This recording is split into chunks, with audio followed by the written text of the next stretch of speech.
So silly. You guys missed what I just said right before I hit live and included the initials MF. Okay. All right, let's see if we're live everywhere, folks, because sometimes StreamYard likes to dance around a little bit and play some silly games with their APIs. So here we go. And if there are any of my friends out in the audience and you want to just message us, or if you want to comment and let me know, that would be fabulous. Let's go see. Happy Sunday to you both, by the way. Happy Sunday. There it is. Yes. Sunday used to really kick my ass. I kind of had those Sunday scaries, and now I'm like, I'm not here for that. Okay, here we go. Look at, do you get them too, Corbin? I get Sunday scaries, but today I was hyped. I was like, we're talking about some real stuff. Yeah, and I appreciate that. This kind of got born on Wednesday or Thursday with first a conversation with my smart friend Vee here, and then my other smart friend Corbin, and here we go. Let's bring in some comments. Are you ready? Yes. First, we have my friend Amber Simon, who has been on the podcast. Amazing woman. Hi, darling. Hey, listen, while we're doing this, you guys post your links to your businesses. Why not? Right? Absolutely. Amber just came up with a fabulous new app called Quiver. It's about sex, and you're going to love it.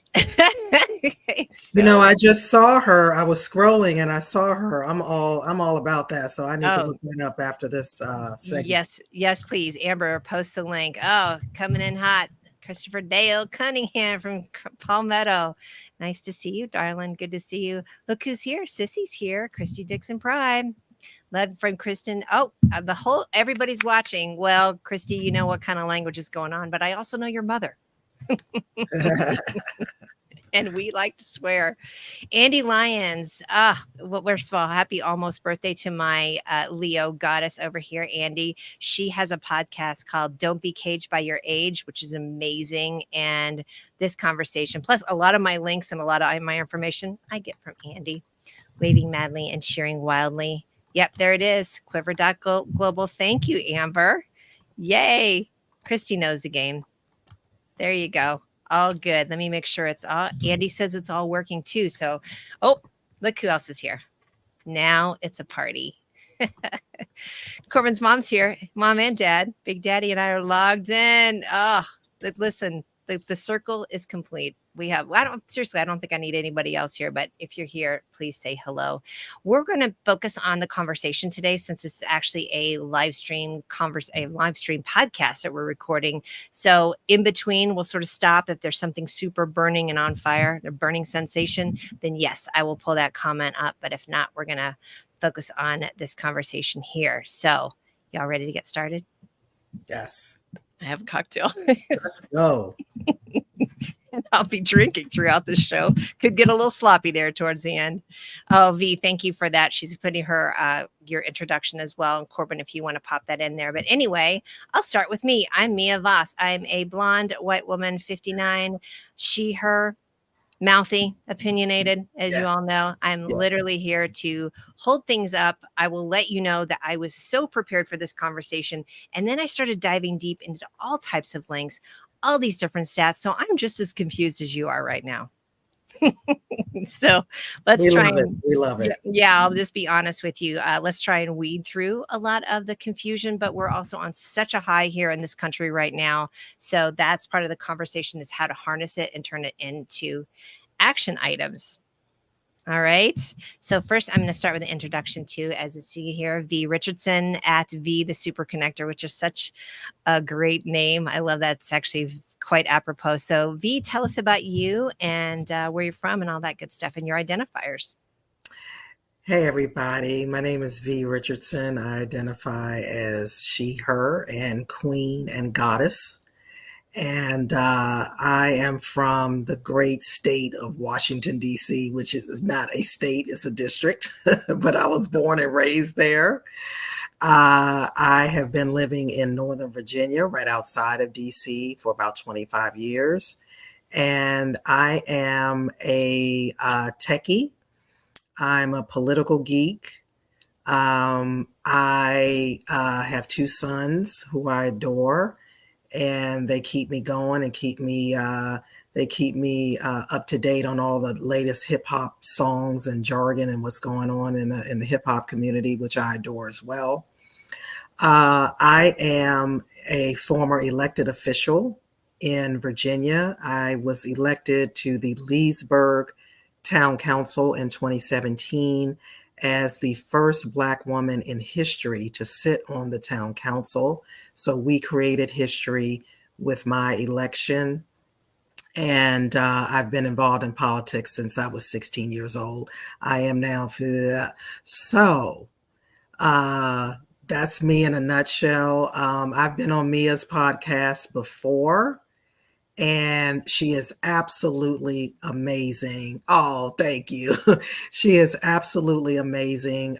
We met, Mia, Corbin asked me when we met. I just said 10 years ago because, my memory's terrible. Just But about, it's and probably- shout out to Abong. Shout out to Abong Eka, who said to both of us, you should meet her. And we met and we became fast friends. And we recently met in person after 10 years. So there you go. Like That's riding a bike. Glad to be here. Thank you so much. Tell me your identifiers for folks listening. You mean my pronouns or? And what you look like. Oh, I am a Black woman with braids, and I wear glasses, and I don't wear makeup. Looking good, though, and those glasses are amazing, too. And you identify as she, her? I identify as she, her.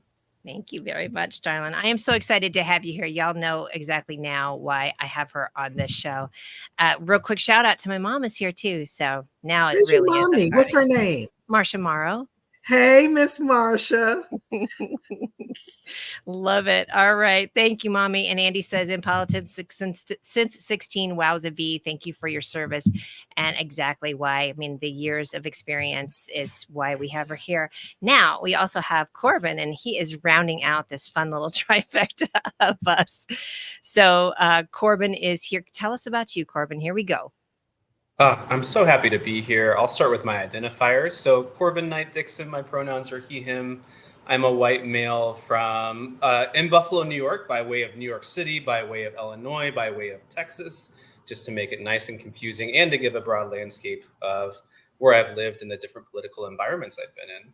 I'm wearing glasses and have short brown hair. And a little bit about myself. I am 34 years old, and I've been involved in reproductive justice and social justice since I was 15 years old. I worked for Planned Parenthood for 15 years, and then currently do work in anti-violence and racial justice, specifically related to activating white folks to become accomplices for racial justice work in political action. So that's the main bulk of my work. I've been on the pod 3 times now, I think. The last time I talked to Mia, we were talking about far right fairy tales, which I'm sure won't come at all today, and talking about the fairy tales that legislators make up when it comes to policies and policy making and political campaigns. So I'm just so happy to be here. I met Vee about, 40 minutes ago, and we're fast friends, no surprise, and excited to get started. This is such an important conversation. I love that. And you're right with the far right fairy tales. Little did we even know at the time what unprecedented. I'm so sick of saying unprecedented. I'm really waiting for some precedented times. How about y'all? Right? Like it has just been way too overwhelming. So I'm going to throw out some facts to you. If you see me looking over here, it's because I've got 3 screens and I got a lot of shit going on. Oh, also, don't put us on speaker. Not suitable for work. If you met me. Andy says activating white folks. Absolutely love it, Corbin. And I will post links to the episodes. One of my favorites also is Vee coming on and talking about raising her son in this world of also tell us real quick about that conversation, Vee. I don't want to paraphrase it. Yeah, I think the first show I was on with Mia was talking about the neurodiverse community and my story about raising my son, Connor, who was diagnosed on the autism spectrum at 2.5. And at age 3, we put him on a school bus with his little backpack to go to oh gosh, what are they? Not Head Start. Oh Lord, he went to school at age 3 to Wow. learn how to speak and to learn social skills and to learn how to communicate with his superpower. He was diagnosed with a condition called hyperlexia, and that means that Connor was actually reading books around age 3.5, but he could not speak in complete sentences at the time. The kid's a genius. So that's the first pod I was on with Mia. So Yeah, we need I am an ardent supporter of the neurodiverse community, and I encourage you all to kind of look into that because I'm going to be rolling out some programs here very soon. So make sure we're going to put all the links in here for how to reach out to both Vee and Corbin. Don't overwhelm them. Be intentional when you reach out, or I'll know. I'll find out. But I think you will find everything they have to say tonight incredibly helpful. Andy says neurodiverse brains rule. Absolutely. And with what's coming up, if Project 2025 makes its big roll in, a lot of these programs, any kind of programs for anybody who's not a top of the food chain white guy, we're kind of fucked. So there you go. There's my how do you like me when I put it? I'm just going to dumb it down for you, folks. All right. So here's what's happened. So we're sitting on exactly 1 week and about 5 hours since President Biden decided to drop out of the race and endorse Kamala as the candidate. Now, of course, how do we call it? It's she's not the actual candidate yet. She's candidate in waiting. Still VP. So we're sitting on about a week. Here's what's happened in a week. Kamala Harris has raised $200 million, and I know that is an absolute record.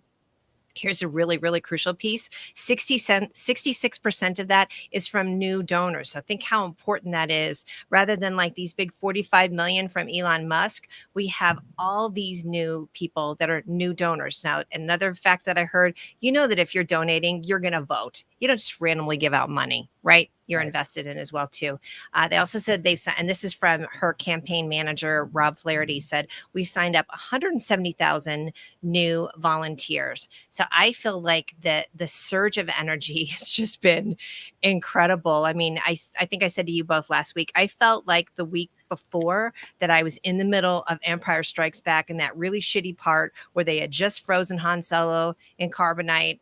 Heartbreaking, right? Everybody's sad. I literally have felt like that for the 3 weeks beforehand leading up to this. So this kind of information is wonderful. Again, 100,000 new voters and a lot from, get this, Texas, Florida, North Carolina, and Pennsylvania. And then to remind you all about swing states, those are Arizona, Georgia, Nevada, North Carolina, Michigan, Pennsylvania, and Wisconsin. All right. So those are some good facts for you. That's probably about the smartest thing I'm going to say all night is me reading shit. So what I want to say is, okay, so now what? Because we are sitting in this blue wave. We're on Brat Summer, which I friggin' love. Brat Summer versus the weird guys right now. Of course, we don't have Kamala hasn't been the official nominee, but Vee, I think you mentioned by Monday, Kamala had already had enough delegates to become the candidate. Talk about that a little bit, and then let's just get going on Blue Summer and how we keep this wave going. Yeah, so I don't think anyone expected Kamala to come out the gate and perform as well as she has performed. So as of a few days ago, wait a minute, this is Sunday. So last Sunday is when Joe quit. Mm-hmm. And the next day she was endorsed. And then Tuesday she had raised 81 million. Right. So this is Sunday, and now she's at 200 million and counting. And we couldn't pivot.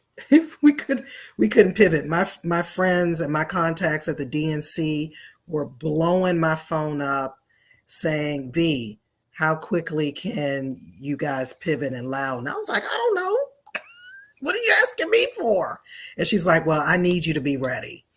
So I got on the phone and on social media and in DMs, and I said, you guys got to be ready to go. And you got to be ready to go in less than 24 hours because this is about to happen. And when you say pivot, who are and to what group? Where were you involved at with this then? So because for me, I'm just sitting in my kitchen like, ooh, cool. But it sounds like you're, boots on the ground with some folks doing some interesting and amazing things that had already been with the Biden campaign and obviously, or just the Democratic campaign, right? Yeah, so I have friends that sit on the Biden campaign. I have friends that sit in the DNC, and ironically, we had just completed our Virginia Commonwealth, the state convention, where we chose delegates that are going to Chicago. So, those delegates were like, what do we do now? And I'm like, you just wait with the rest of us, right? Yeah. And so we were all in waiting for it wasn't even 48 hours, but we were all waiting for Joe's endorsement. And then as soon as it hit, it went berserk. People were running around the state with their chickens like their heads cut off. Mm-hmm. They were all of these groups that popped up literally overnight. Women Against Project 2025, Women for Kamala in Virginia, Women to Elect Kamala. I went to bed at midnight on the first night. I woke up at 3:30 in the morning and there were at least 15, 16 groups. Yeah. And I wasn't even seeing all of them. These are just the ones I saw directly from my feeds. And that's part of the reason why I'm so overwhelmed even now, because I was so excited the other day. But then the more I get links and falling down the rabbit hole, I really do think that there are so many things that can be true at once. You really need to be grounded to see like where you want to put your energy in. We've been having this conversation quite a bit as well, too, because there are so many groups. But to bring it back around, what was interesting is I believe Monday night was the 44,000. Is that right, Vee? That's correct. Okay. So that's how fast it happened in a day and a half. That's how fast it happened. Yeah. And that organization, Win with Black Women, mobilized. As a matter of fact, guys, I did not see the link or the group until several hours later because my phone wouldn't stop ringing. And so when I turned it back on, the first thing that popped up was the invite to that group. And I was like, what is this? Yeah. So I immediately got in it, and then I immediately started telling everyone about it. 44,000 Black women made $1.5 million in one call. They were on the call from around 7 p.m. to 1:30 in the morning, and I think it went past 1:30. It's incredible. It was incredible. And look at this number with this 800 million of organic social media impressions. You and I are a little long in the tooth for but we get it. Like how important this is. Corbin, you're a millennial. You really get the importance of this. Look at that earned media right there too. Those are crazy numbers. Yes. But I want to point out to all of your audience and listeners that this group, Win with Black Women, they were the first out the gate with this event. And then everyone else jumped in after they started to roll.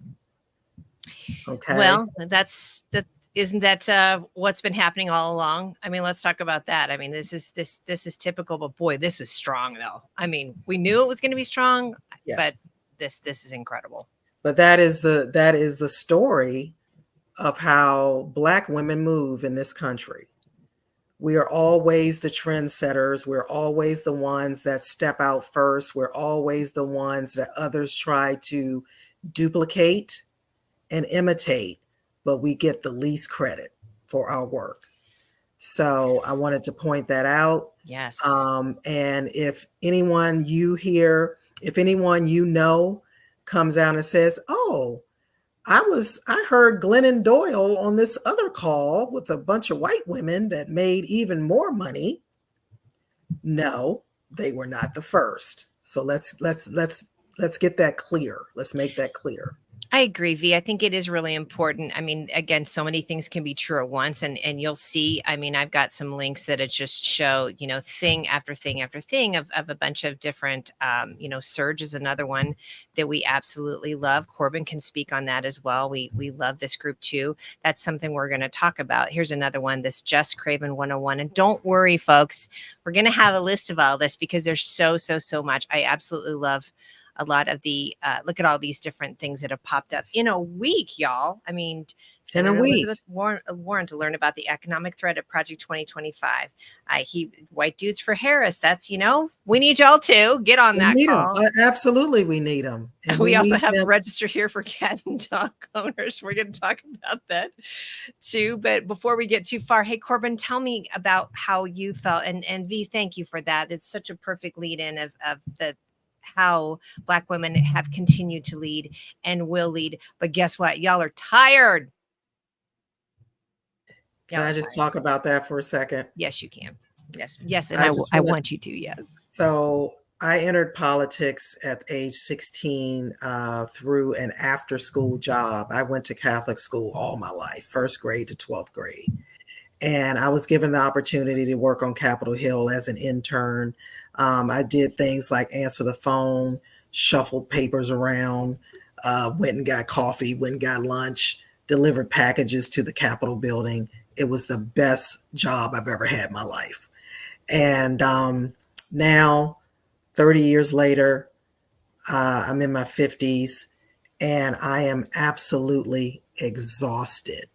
I don't want to knock no doors. I don't want to picket. I don't want to march. I've done all that. I was on a bus at age 19 riding down to North Carolina to get people in the projects to register to vote for, if you all remember, the Black gentleman that ran against Jesse Helms in North Carolina. Was it Jesse Helms, North Carolina? I think it was. His name will come to me in a second. Harvey Dent, I believe his name was. And they packed a bus, drove us down there, and we knocked on doors in the projects to get people to register to vote. Now I don't even want to leave my living room. But Harvey Gantt, G-A-N-T-T. Harvey Gantt. Mm-hmm. Absolutely. I will never forget Mr. Gantt. He was the mayor of Charlotte, North Carolina. There he is. And he ran for Senate against, was it Jesse Helms? Mm-hmm. Yes. Jesse Helms. Yeah, that was my first organized bus ride of my young career. So what I'm saying to you all is I'm tired, I'm exhausted. I'm ready for the Gen Zs and the Ys and the Alphas to take over. But this is what I want to do for the younger generations. I want them to have, to receive the knowledge and the experiences that I had, so they don't have the pitfalls that we did. I want to try to block all of that from them. I won't be able to block all of it, but at least I can be the social media maven that I am. I can be the networking guru that I am. I can, reach out to anyone in my network and say, this is what we need in Virginia. And I can get it. That's where I serve the best. I'm a political strategist now. I'm the woman behind the curtain like the wizard. I don't ass on that couch. Right from the couch. I can make the phone calls all I want. And I don't exert any more energy than I have to. Oh, and that is so smart. And I think, one of the things I said when I was putting this event together is I started to get a little, some things could go wrong. Maybe, StreamYard's not going to do that. And I thought, perfectionism is the weapon of patriarchy. It's absolutely something that just keeps us so frozen and not even functioning correctly and exhausted. Our systems are all kind of worn out. So I think that's really important. That's one of the reasons why we wanted to talk tonight as well, to help you find that find your couch, find your walking path, find your place that you think is going to do the most energy. Now, again, we're going to, or use the best use of your energy. We're going to post some links, but so that's what's great too. So I'm the elder Gen X. So I'm almost right there at the boomer. I just want to let you know. But so I want to hear also from Corbin, who is a little bit of a middle of the road millennial who also has done a ton of work. But I know that you can. Oh, let me pull up this comment right here from Andy. Tricia Hersey at the Nap Ministry. Here's you, Vee. It's time to rest. And if you are not following the Nap Ministry, you need to do that ASMFP. Let me tell you, Andy Lyons, I am a huge fan of the Nap Ministry. I am a sleep monster. And when I found out there was something called the Nap Ministry, I almost lost my mind. And I have bought her books, and I listen to every podcast she pops up on, and she is absolutely brilliant. Absolutely. Yeah, please get her book. And then I don't know where that's going. Please get her book. And I also love oops, nobody needs that much of me. What the? Please get her book. And I also love ordering from bookshop.org. It's the anti-Amazon, and bookshop.org actually really helps out small bookshops. So Corbin, tell us about your experience. Yeah, the Nap Ministry, everybody's on it. Corbin, tell us about sort of what it's been like for you in the last week, especially being in the realm and the field that you're in. And quite frankly, one of the unicorn white men that I just absolutely adore. God, what a year this week has been, right? I mean, I was talking, I had therapy today in preparation for this call, and just I couldn't believe that it's only been a week. And it's not because of bad things. I think that one of the things I saw on TikTok was someone that was also a millennial like myself that was like, this is the first time we have felt hope since 2015 or 2016. And that resonated with me. I talked to my partner about it, about like, is that legit? Is that timeline make sense? And we're like, yeah, because we saw a candidate that people weren't excited by. It's no dig on Hillary or no dig on what was happening in 2016, but we were worried. We were very worried about the candidate. And as soon as Kamala came out and was named by Biden and endorsed by Biden, Monday evening, we had a SURJ, which is showing up for racial justice. These are white folks engaged in racial justice work. They had a national call. By Tuesday, Planned Parenthood, the organization I worked with for over a decade, endorsed Kamala. I mean, you saw endorsements happening very, very early on, and TikTok and Twitter or X or whatever we're calling it, and Instagram took off just tremendously within a few days. If you're not following Kamala HQ on TikTok, one of her recent posts, which Trump was doing some stump speech about calling himself, a criminal and her a prosecutor, was a 10-second video. She just used that, or that campaign used it to say, yep, and this is endorsed by Kamala Harris. 15 million views, 3 million likes, tremendous media presence, not just what we're seeing in endorsements by delegates, but we're seeing young people rally around this candidate and actually feel excited about someone for the first time in a long time. And I got to say, folks were not excited in this way about Joe Biden. So no. We absolutely can give credit to our president and acknowledge that people were not raising money. They were not showing up on social media. People were not rallying around a candidate in the way that they currently are. That is the common theme that I've been hearing, especially Corbin with your age group. I'll just say it is definitely something where we were resigned. I will say I was one of the people initially, and you guys can jump in on this too. I was one of the people initially when I was hearing some folks that were really kind of rattling the cage about Biden needs to drop out. I was like, oh, you guys just can we just calm down for a little bit? Like, let him, it felt divisive, but then I felt relief when I heard that. I had a couple people call me like, are you okay? Cause I know they were worried about like how I was going to take, like, man, I'll take the change, because it was a resignation. And look, I'm a 59-year-old white woman, and I was super like, God, not another old dusty old white guy. Can we stop? But let's just enjoy for a second before we talk about some more action items, how fucking delicious it's been to see things like what you just mentioned, Corbin, with Kamala taking that soundbite. I'm like, okay, bitch. Like, they are just, the ass handing has been just absolutely delightful in the last week. And I know there's a lot of things about couches and dolphins and all that kind of stuff. I mean, that guy cannot win for losing on what did they call him, Shady Vance, which I think is really funny. It was, I think, the quickness. And that is something Oh, that we've been waiting for. We've been yeah. waiting for some quickness. And I think what you're speaking about Joe or President Biden and his acknowledgement that he wasn't going to run again is that Kamala and Vice President Harris was easily and quickly able to rally people to ensure certainty. That Well said.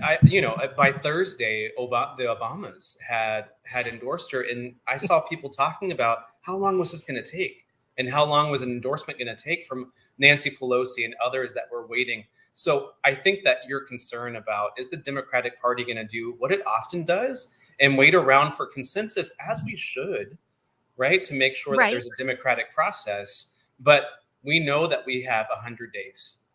And she was able to rally and build a base, including a new social media base of young people, a new registered voters, in a really, really quick amount of time. And that's what we needed. We couldn't wait around to decide, is it going to be Gavin Newsom or Pete Buttigieg or Kamala? We don't have the time for that. Yeah, India. Hey, thanks for being here, India. VP Harris encouraged Dems to get their poop in a group. Absolutely. It really, I would say, more than anything. And I just didn't, there's so many things I've said. I didn't have that on my bingo card.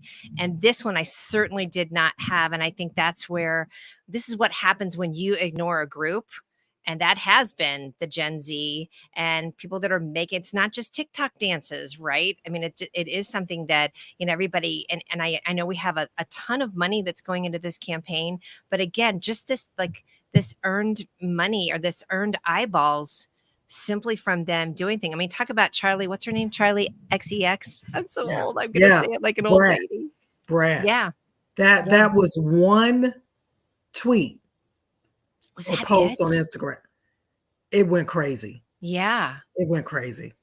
And I love how Kamala's campaign is handling it too. They're sort of not acknowledging it in a way, but they're riding that wave. And then they're also taking advantage of, and we're going to talk about this too, strap in, folks, because the racism and the misogynoir, if you don't know what that means, look it up, and we're going to talk about it, is going to get really, really heavy. But for right now, riding that wave. And I think the other point that I've seen on so many different commentators, so Midas Touch, Lincoln Project, Pod Save America. I have a lot of different commentators that I really enjoy, and please pipe in, y'all, too. Yeah, Brett Summer. Thank you. Hashtag Brett Summer.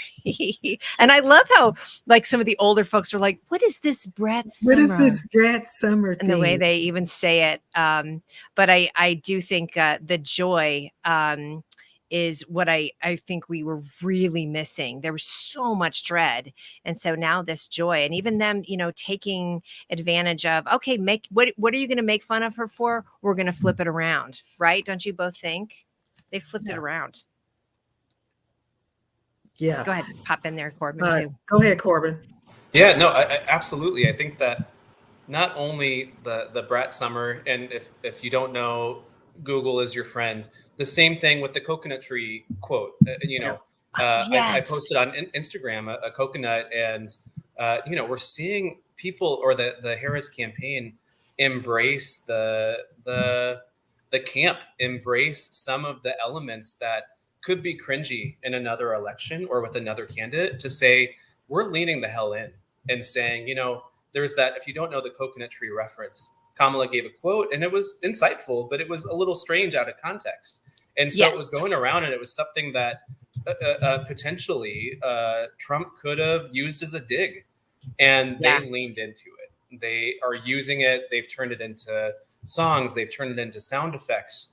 And it's absolutely brilliant. Instead of running away and avoiding or turning your head at it, they're embracing it and using it as a message and saying, yeah, maybe there are people that don't understand what we're talking about. If you don't understand Brat Summer, like folks on Fox News and Newsmax, great. This is not fucking for you. We're talking to other folks. Other folks are talking. Now, there's the whole, grown folks are speaking. Other folks are speaking. Stay in your lane. I think that's if I'm rubber, you're glue was a situation, this is it. Because they have been able to take every single thing and just kind of, oh, really? And this kind of pickleball it back at their face. And they're owning it. That's right, Z. Absolutely. Andy says the Dems are all in on using the word weird when referencing Trump and his team, and it is delicious. Absolutely. Yeah. Love the weird, says Amber. And I love, thank you for, hey, Julie, good to see you, for popping in some of your comments. But yeah, what is this? Amber says, note to self for this 45-year-old Black woman, look up who Charlie is.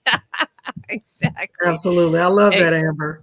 Yeah, I mean, that's the thing, Mr. Vice President. I'm speaking. That's the thing. But again, the joy, and you're totally right. They've just been able to parlay every single thing, so that it's and talking about joy. And even they're using the chartreuse green. That's the Charlie XCX color. I mean, talk about like people would just be like, what kind of Pantone weirdness is that? But it's fucking amazing, right? It is absolutely amazing. Can I talk about DEI for a second? Yes. Oh, yeah. So you mean the new swear word? The new word, yeah. the new word, the new racial slur, or the N word. Yeah. So MAGA and Republicans have turned or trying to turn the acronym DEI, which stands for Diversity, Equity, and Inclusion, into a swear word or a substitute for the N word, just like they tried to do with lying about CRT, critical race theory. So during the whole CRT debacle, my son Jameson and I, he was a senior in high school at the time, through some friends of mine, we were interviewed by NPR. So NPR came to Leesburg, Virginia, came to our house and interviewed us because I guess I was a little bit more outspoken about the whole CRT thing than anyone else in Virginia. So they said, we got to hear what this loudmouth woman is talking about. So one of the first questions that they asked Jameson in that interview, and Mia, I'll be glad to share the link to our interview. It was amazing. But one of the first questions they asked Jameson as a high school senior was, Jameson, has CRT ever been discussed in your classroom? He said, no. He said, has your school taught on any wide scale anything about Black American history? He said, no. He said, have you ever heard the term CRT before now? And she was talking about before this interview.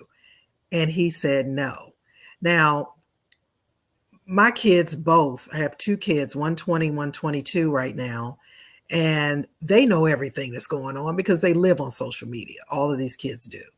So for him to say that he had never heard the term CRT was incredible to me. And we're in the school board meetings fighting people that are wearing shirts that says, don't teach my kids CRT. And in parentheses, they had Black history. This is at the school board meeting. Wow. So for them to press forward and be using DEI as a dog whistle for the N word and other excuses not to teach Black history, which is American history. It is. We built this country for free. So let's talk about that. Exactly. And who was it that they the famous speech that Michelle Obama gave when, standing in the White House of like, this was built by slaves. And remember how people were just infuriated. I'm like, yeah, the truth hurts, bitch. Truth You hurts. don't like this at And, all. and they don't like you to tell the truth, but this is it. They got to come to grips, and please don't tell us to get over it. No, and I really have to say, I'm seeing, and maybe this is just me still on the high of the last week, but I do feel like even with the way that the Harris campaign is responding, and then of course, just more with the Gen X or Gen Z and like everything, these days are over when you are able to run that narrative of saying, just get over it, or we're going to get to say this. This is another thank you for, I was going to say, or gatekeeping the word woke. I mean, the weaponizing of things as is, tremendous, but I do feel like keeping up with this campaign, yeah, it's like, go ahead then. Go ahead, because we're all tired. Black women especially are tired. Like, you know what? Keep it up. Keep it up. We're gonna hand your ass to you. And I really have to say, yeah, but oof. Look at, I love the conversation. I said I wasn't gonna pull them up, but I am. But they'll take those federal financial aid payments. Mm-hmm. Exactly. Yeah. Then we do the work to do to dismantle, white supremacy. I'll say it. I'll say it out loud. I know we have to be careful. Yeah. Go ahead, Corbin. No, and the campaign, the Harris campaign has been brilliant about just acknowledging, and not just the Harris campaign, the Democratic Party, and acknowledging how experienced she is, the most experienced presidential nominee, presumptive nominee in what, 40 years? The attorney general for the largest state in the country, the vice president of the United States, and they keep saying it out loud on X, on TikTok, on Instagram, how much experience she has. And they put quotes of her saying herself that, again, as a Black woman, she has to be twice as good as any white person or white man to be up for this job. And it's being proven by talking about her track record. You're seeing her judicial hearings for Senate hearings for Supreme Court justices, the Kavanaugh hearing, other hearings. Oh, wasn't that good? Yeah. Representing how amazing she is at the work that she's done. And so they're proving it over and over again. And then you have folks in the MAGA right saying, again, the DEI stuff, which, as Vee said, it's such a dog whistle. It's so deplorable to bring her down and to say that this is something that she didn't actually earn. It's clear, and I think that most of us get it. Most of us see it, unless we don't want to. And that's where we have to do some work with unlearning white supremacy and challenging folks who are white or who are men that don't understand their privilege and don't understand their positionality. That's a huge piece too. Vee and I were just talking about that actually earlier today too. We've been on the phone and had several conversations, but it is painful because these are also, this can be well-meaning people who you just don't get that the world is such a more convenient place for you based on how you look. That's it. And I've always, explained it this way when folks push back on white privilege. I said, I'm just going to make it really super simple, which is that doesn't mean that your life hasn't been difficult. It just means that this portion of your life was not difficult simply based on the color of your skin. And that's it. And that is it right there. And then you can kind of take it from there. That's kind of like 101 of understanding white privilege, I feel like. And then after that, you can just start to do that in more examples of how things are designed. And I've always said this story of talking to somebody I knew, 50-something-year-old white guy who just said, I'm not really into politics. I'm like, dude, politics are into you and they are all about you. Like, it is so geared to win for you. I'm not mad at you about that, but just understand it.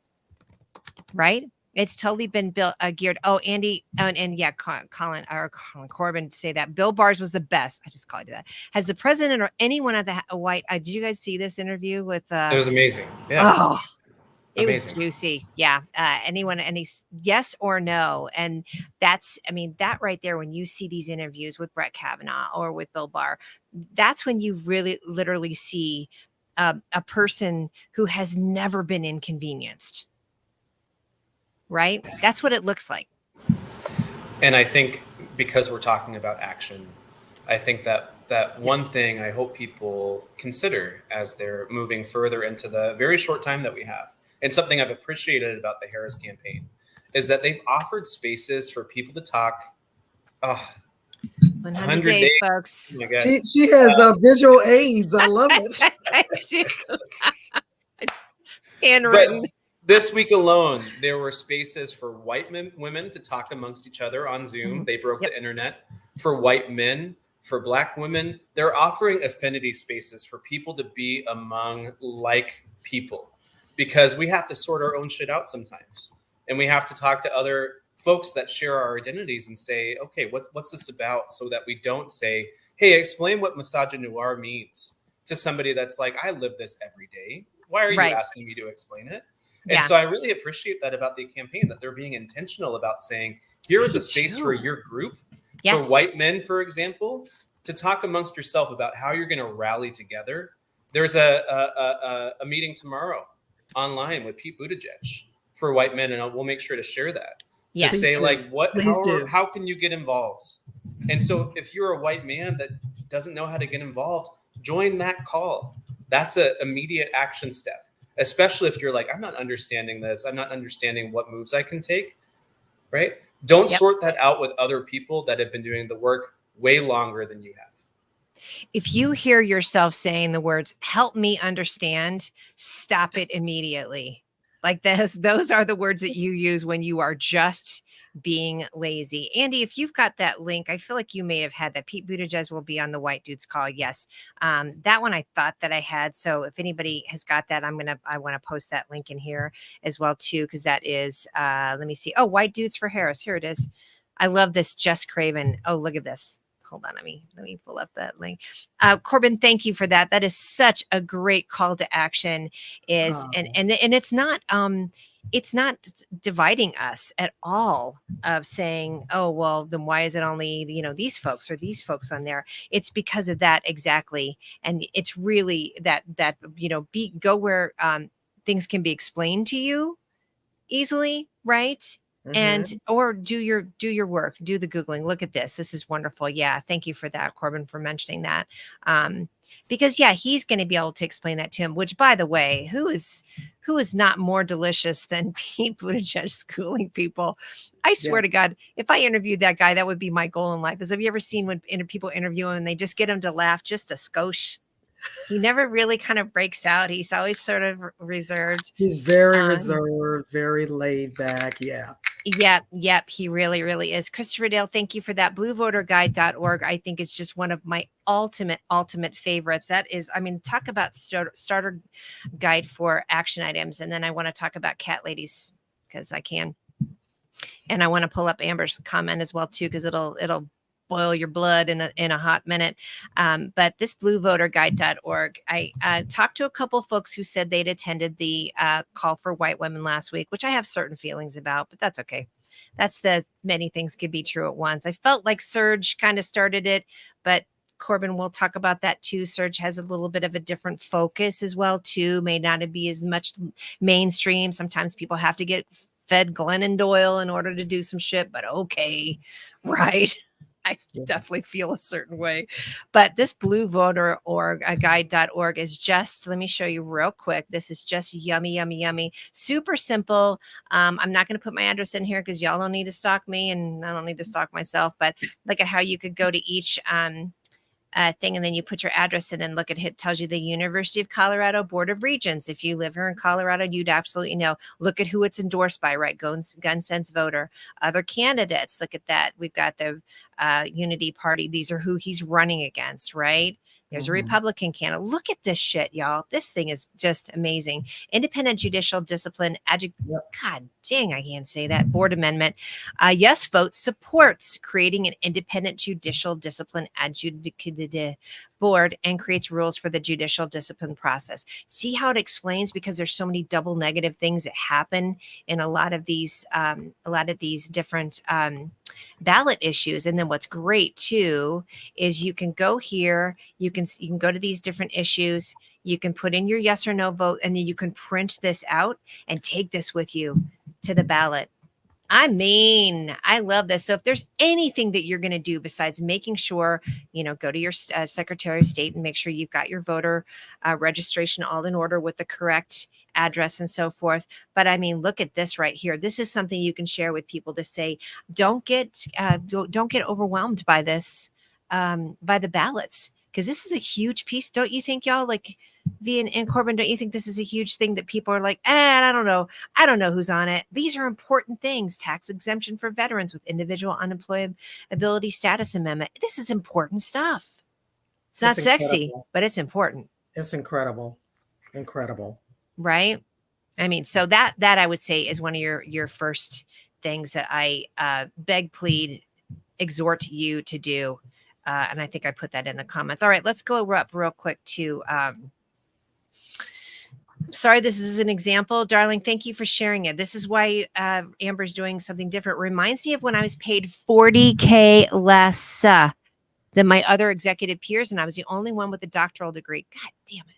When I wrote a letter to the board, to the CEO, prior to giving me a raise, the CEO asked exactly what my doctorate was in. Funny, because 3 of the white guys on the executive team only had high school motherfucking diplomas. I added that in there. Babe. Yeah, that's a whole nother show. Yeah, I agree, Vee. I like how you can walk, talk, chew gum, be on the show and comment too. Look at my girl go. I love it.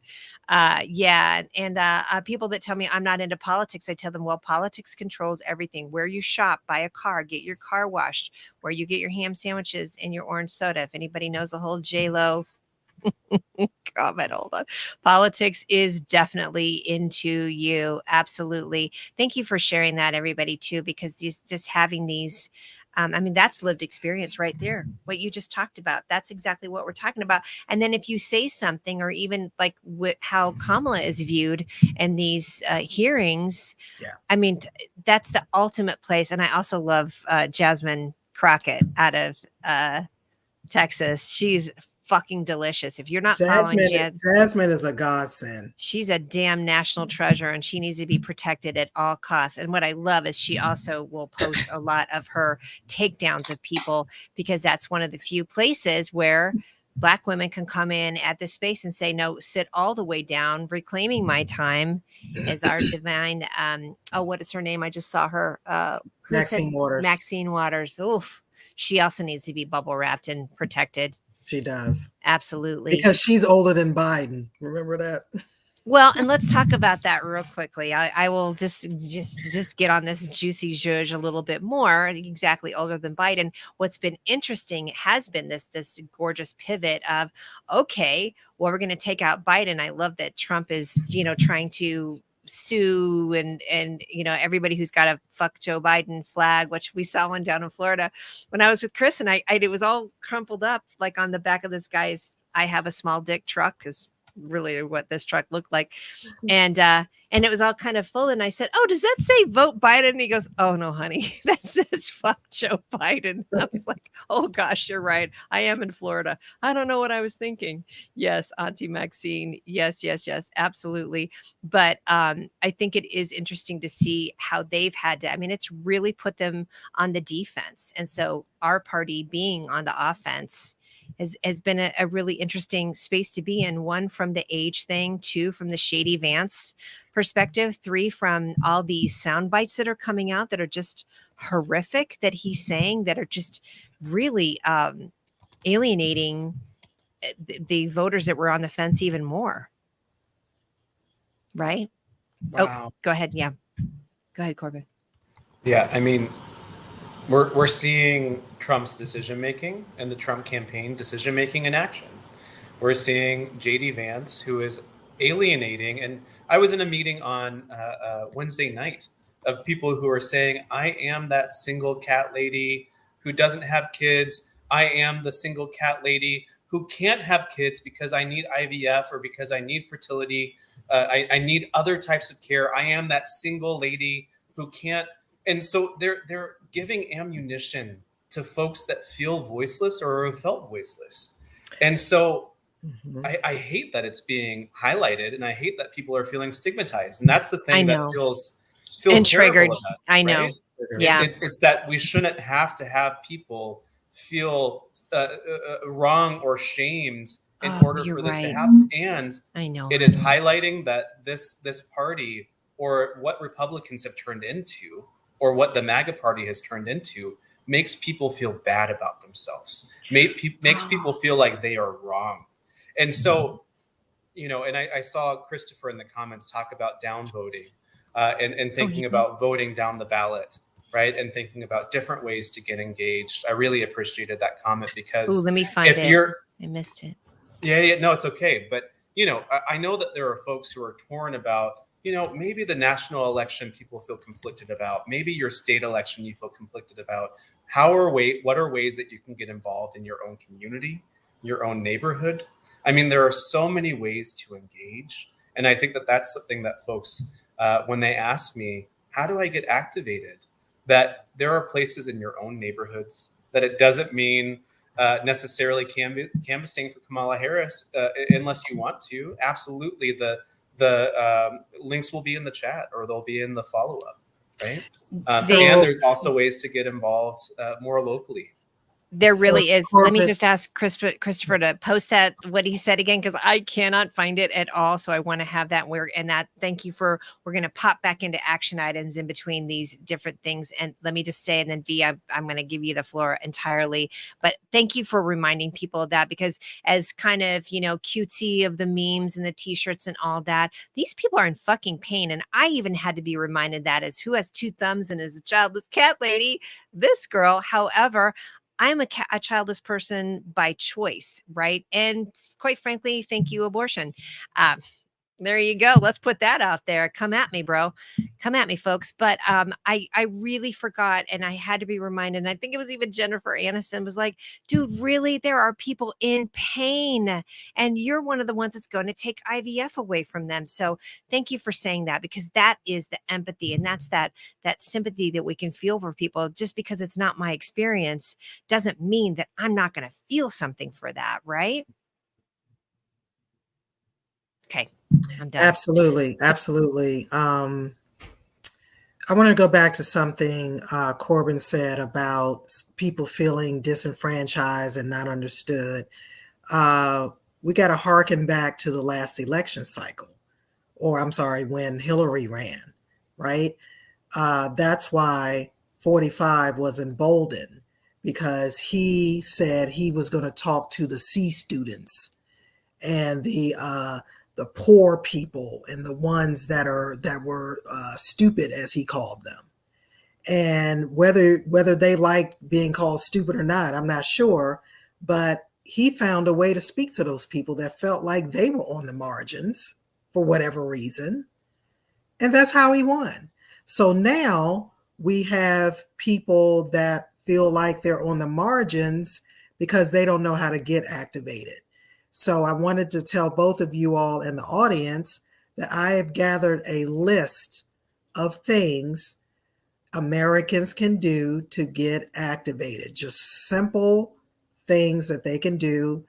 Mia, I'll share that list with you. I think I texted it to you, but I'll share it again so that you can share it with your audience, because there are a ton of ways that you can get involved in this election cycle without having to knock on one door. I have a couple of them. I'm just going to copy and paste it here real quickly. And I have some comments I want to pull up too. This is an interactive thing, folks, but I love this. You know, and I really want to say too, Beck, on the point about Vee, and I think you even said it the other day, like that's a young person's game of getting out there and knocking on doors. But my experience of volunteering started, I started in 2016. Oh, let me just harken back to like such a time. And even Corbin, you were saying like how long we've been feeling this. Like 2015, we are literally at like 9 years of extreme stress, because we started hearing about the ridiculousness of Trump back in 2015, right? They were going out and already talking about things. So, I mean, we are at 9 years of high level of incredulity, and look at this fucking shit, right? I mean, we just keep thinking it just can't get any more ridiculous from that, which makes us very inured to it and numb to it. And that's that's a dangerous space. And I feel like people are coming out of that now, just with this hope of this other, of now with the new Harris campaign of like, oh gosh, I don't have to feel so berated and overwhelmed. But I do remember doing a little bit of volunteering in 2016 because we just thought we had it so in the fucking bag. Yeah, we Once did. that whole like, Trump bus interview thing, grab him by the pussy thing came out, we just didn't even know, like, oh, that's it. And we didn't know what we didn't know. But I did start doing a lot of volunteering in 2020 for Jason Crow, who I'm a huge fan of. He is a state representative here in Colorado, and he was kind of big in January 6th too. If you remember the one representative, he was a Navy SEAL. And he was the one that was telling people to take their pins off and like calming people down at January 6th and getting him out of there, right? Like he is just amazing. So I was able to do a lot of phone banking and a lot of phone training and then making phone calls. And then one of the most amazing things I got to do was ballot curing. And if you're not familiar with that's when you know that ballots and votes are so important. And that's when there's an election that's so close. Like, for instance, Adam Frisch and Lauren fucking Boebert. Ugh, just makes my teeth grit. I think Adam Frisch lost by about 568 votes, which is just such a bizarre, tiny margin. But ballot curing is when you call people and say, hey, there was a problem with your ballot. And it's either sometimes a lot of younger children and a lot of older folks, because either they're still getting their signature down and it looks a little bit different from their license, or if you're older and you're starting to lose your manual dexterity and your signature also looks at a little different. So you're literally calling up people and saying, hey, your vote didn't count. Can you cure your ballot? You can text in and say, here's my signature. And this is all these different things that you can do. And making phone calls is definitely one of them. And then I just put in there in the list too of the things that you can do. You guys have thoughts on that? Well, I'll let Corbin jump in, but like I mentioned, the list that I'm going to share with you all, you copied in a couple of pieces of that list, and they can also, the campaign site is now live. They can go to dnc.org and get a lot of information there. And just simple Google searches will lead you to a lot of great organizations that are out there. Yeah.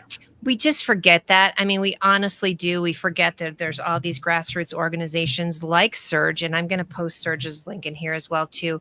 They are abolitionists and they have some pretty strong opinions, but they have been boots on the ground for a long time too. And there's some newcomers as well too.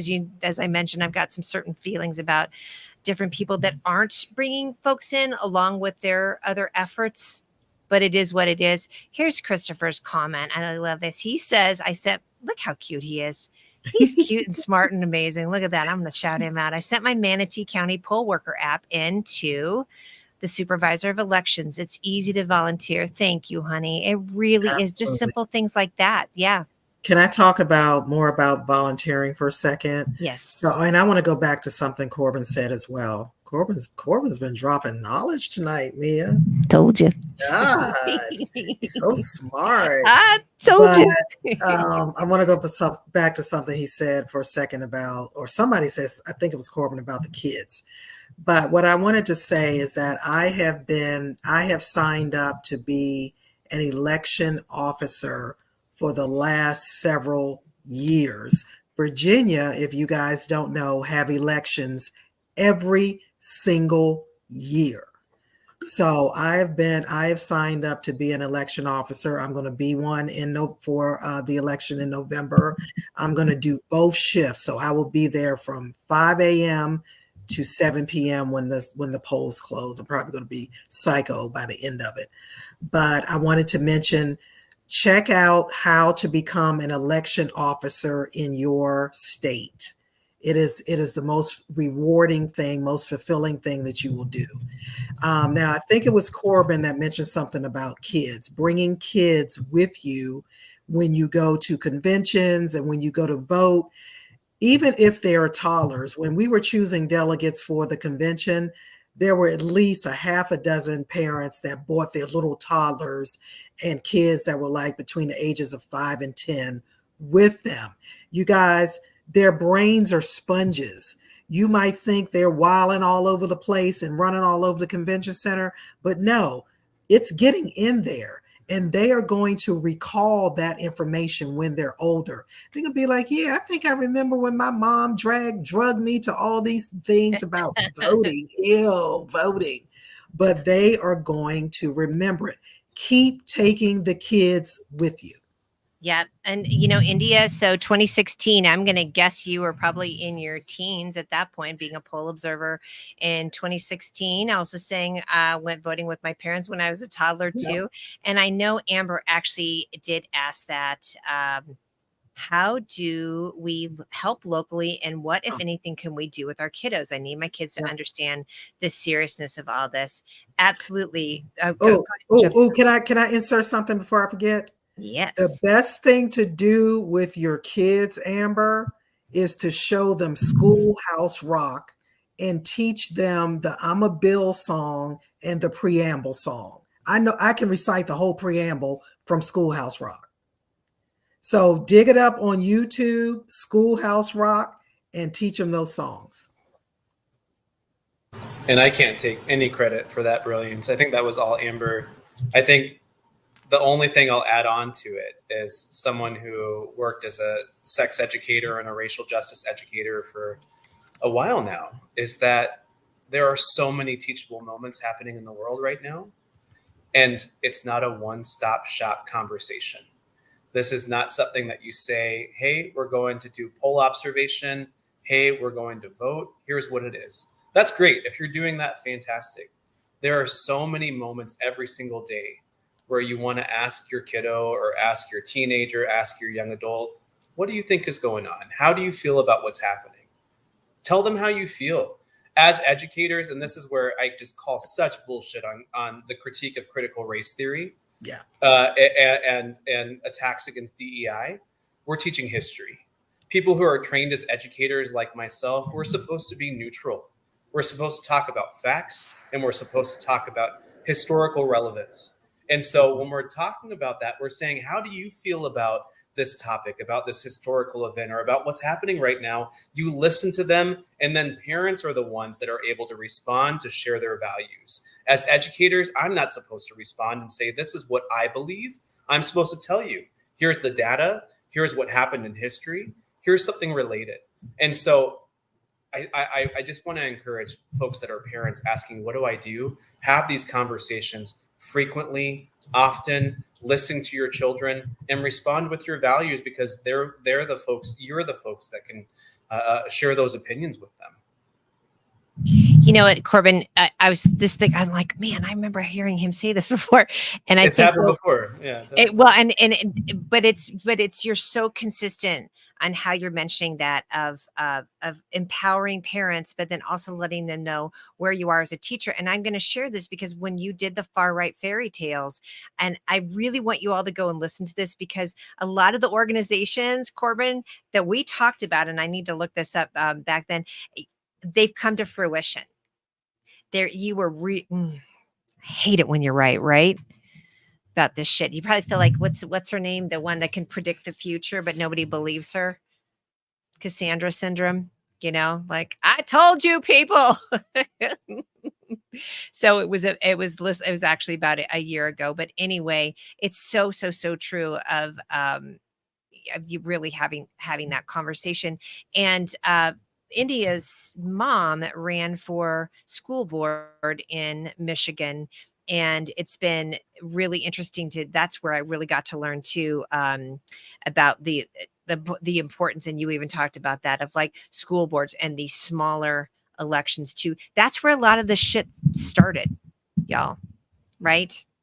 It really did. A lot of this started of just people banging the drum and getting loud and getting super obnoxious. Right. August 8th, 2023, Corbin, that's when that came out. So I'm going to post a link to this. Dangerous red flag organizations, Focus on the Family Research Council, Alliance Defending Freedom. You really put it out there.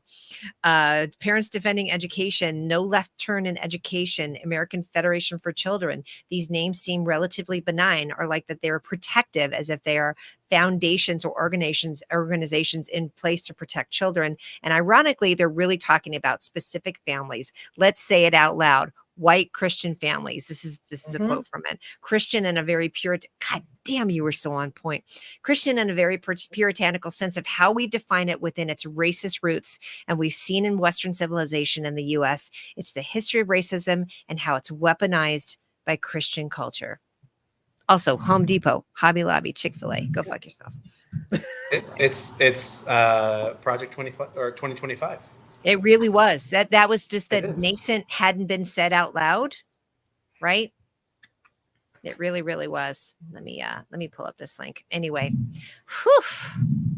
So, all right, what's next? What else we got? I know we've thrown out a lot of action items. I'm going to throw out some more too. This is from, let's see. I have so many different things open over here now. What do y'all have while I pull up a few other things? Anything else you want to throw in here while I'm pulling up some more action items? I want to talk a little bit about lived experiences. Yes, please. I'm going to try to abbreviate the story because it's a long one. I bent Mia's ear this morning, but I had to get it out. So a few weeks ago, I had to put my pillow bandage on. yeah. Oh my God, you're gonna need one after this. But I just want to share a quick story with you all, and then I want to share my favorite Hillary Clinton meme. That whenever I'm down and exhausted and just sick of these MAGAs and all of these idiots saying stupid stuff, I just pull up that meme and I just start laughing and it makes me feel better. So I want to share that. But anyway, I want to share a lived experience. And by the way, this term lived experiences, I hadn't even heard that until about a few months ago. And it makes such great sense that we should pay attention. Well, actually, the term lived experiences came out of the term believe Black women. Believe us. When we tell you that something's wrong with us in corporate America, or something's wrong with us when we go to the doctor, please believe us, right? So a few weeks ago, I had an encounter with a young woman who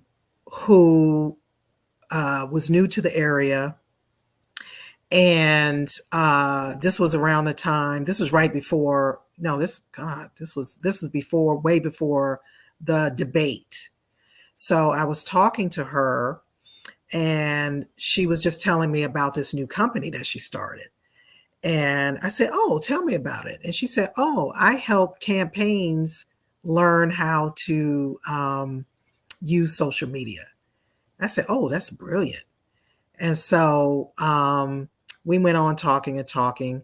And then when she was talking, I started thinking about this other conversation that I'd had a few years back where this woman was talking to me about finding grant money and getting funding for your business and getting money from venture capitalists. And I was like, wait a minute, have you figured out how to do all that? She's like, oh yeah, V, I can tell you how to do it now. I said, well, how do you do that? She said, oh, with my company, whenever, I work with my clients and they tell me they can't afford my services, I just go and find a wealthy donor to give me some money, and then I give them my services for free. And I said, what? You're like, what? What? And so that thing hit me upside the head. It just floored me. And I'm thinking back to when I started my first business back in 2010. I couldn't pay people to give me funding. I couldn't pay people to give me referrals to VCs or PEs, private equity. And someone walks up and says, oh, V, that stuff is easy. And no, it's not. Now, when you look like this, come on, this is still America. None of that has really changed. I mean, when we went to sell our first home, they told us to take down all of our pictures or any sign in the house that we were Black. Told us that straight up. And that was 15 years ago. So I just and it is still happening. Absolutely. Still happening. It's rampant. It's rampant. So I just want to make your audience aware that things have changed and then they haven't changed. And so when people share their lived experiences with you, please believe them. Don't belittle it. Don't say to them, and I said this to Mia earlier, don't say to them, oh, you're crazy. That doesn't happen in 2024. Now I'm crazy. Yeah. And that speaks back to what we were talking about too, of just that almost like daft, obtuse kind of like that can't be. And that literally is with a straight fucking face. People will say that they're so incredulous of like, but that can't be, because it's not their lived experience. And that right there nails it down right there, of like, you cannot just getting outside of, because it's never happened to me doesn't mean it doesn't exist. And I do want to pull this up. I just popped it in here, but Amber was on the show talking about this, and I'm going to post a link to her podcast episode as well. She has been looking for a VC angel for 18 months. And I mean, the things that, I mean, what is it? Andy, boy, Andy can definitely speak to this too, of the numbers when it comes to funding, of, you know, what that is when you go down to, you know, white women and then down to Black women. And I have to say, yesterday was actually the Black Women's Equality Day, or Equal Pay Day. So that means that and I think white women's was in April. I mean, that's how long it took a Black woman to make as much that a white man made in 2023. Okay. So that's a year of pay, one whole year of pay, and then 7 months and 27 fucking days. Sorry, I had to put yeah. And here's Andy. Yeah.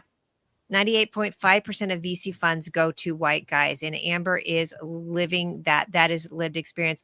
Thank you for sharing that though, V. That is just so absolutely painful to hear. And I know that it's different for this to be in this experience, and what's your passion project, as opposed to just being in a company where you can be like, oh yeah, we'll see about that. Right. But even that takes a lot of work. So please believe Black women. And we started this show with V also saying she's tired. So I love that everybody is stepping up. And I did see that a couple people, and thank you for clarifying that, when we talked earlier about how we have all these different groups. Latino, I think there's something out. Andy sent me a link for veterans. Yeah, I mean, there are a couple white women that got their feelings hurt a little bit. And we really, my ashy cousins and myself, tend to get our feelings fucking hurt really, really, really easily. It's just the tears, the confusion. I just was, you know, stop it. Anyway, there are a couple people where, why is it only for white women? I'm like, just stop talking, and you can maybe learn something. So you'll definitely see that as well too. Hey, I want to say hi to Brent, differently abled advocate from Ottawa. Thank you for coming in on this conversation as well too. We need everybody. And yes, you know, the India and her mom have to constantly, and V, call me and say, could you come get your ashy ass cousins? Yes, I will. And I will do it. Yeah, I will do that. I do. I tell Mia that all the time. If I see a post that absolutely blows my mind, I send it to Mia and I say, please get your cousins. They're acting up again.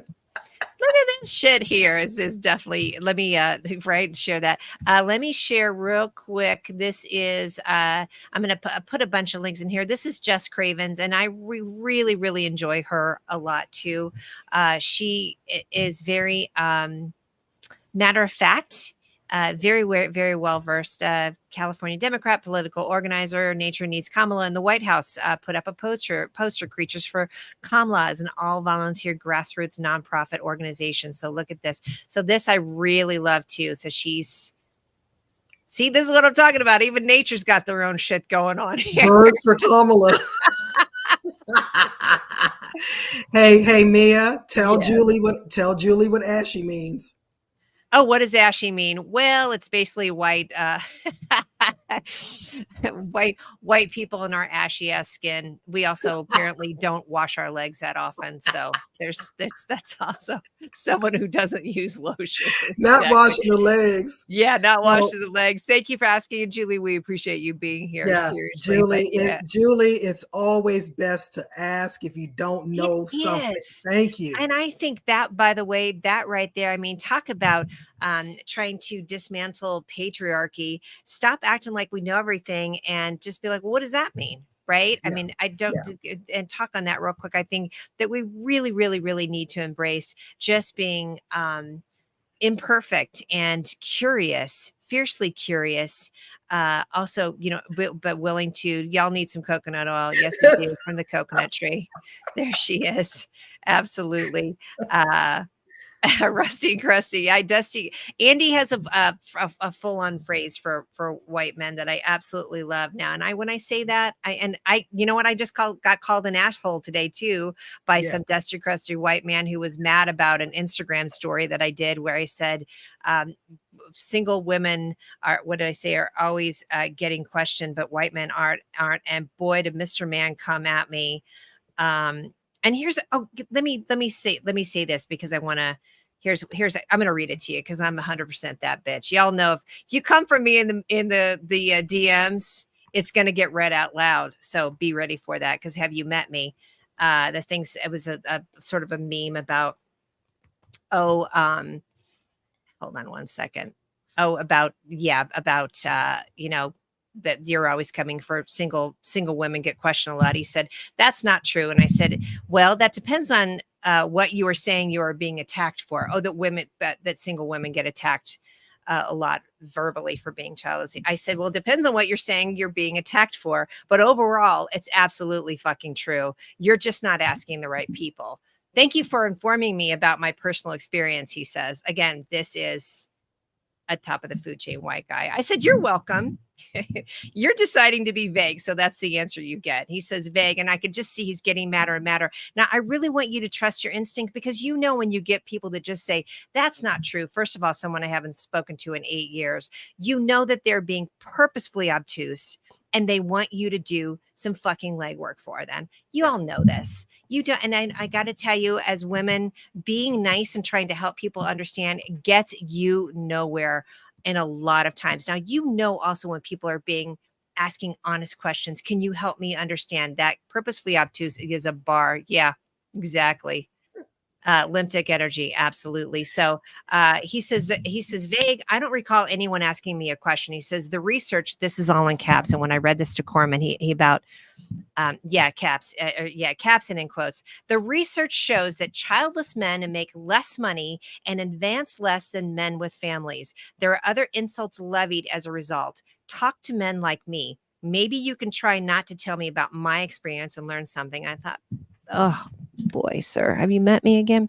I said, see, you could have started with that. Let me give you some examples of how not to be combative because trust me, it's showing.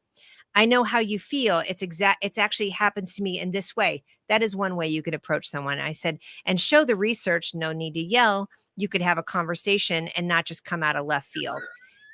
And I said, I just don't have time for it. He said, I don't have time for you and your defensiveness either. So bye. And my parting line was, you knew going in that you were asking for it. And that's when he said, you're such an asshole. Go away.